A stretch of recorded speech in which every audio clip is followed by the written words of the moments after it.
And my motto is very, very simple. It's self. And self is an acronym that I came up with that looks at my own personal life. First thing, service. S for service. You can never do anything remarkable in community without serving.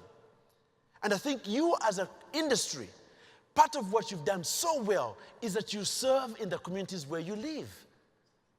Am I right? Credit unions are really part of who we are.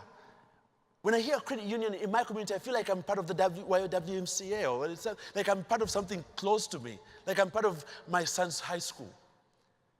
Why? Because out of service, that's where you see the needs of the society. Serving helps you become humble. Serving helps you connect. So as I served, and I volunteered and became part of that service piece, I then saw the need for soap. And once you see the need in service, then you what? You educate yourself. E is for education.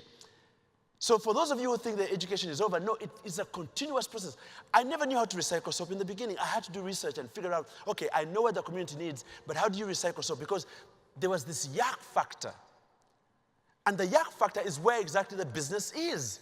If you can really look at your business and figure out where the yak factor is, where people don't want to go and talk about and be a part of it, that's where the business is. So I went into the yak factor and figured out, how do you get soap to be clean? And out of that, we became a business, a full-fledged business. Those two things, service and education, are the ones that give you leadership. L for leadership. Because if you've never served and you're not educated, it's very hard for you to be a leader. Because service really, really forces you to understand what leading means.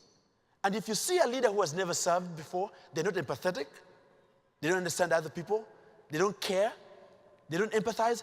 A leader has to serve. A leader has to be educated for them to have credibility to become a leader. And so as I did those two things, I became a leader in my business. And then the last thing is F. What is F? Faith. I have faith in my employees all the time.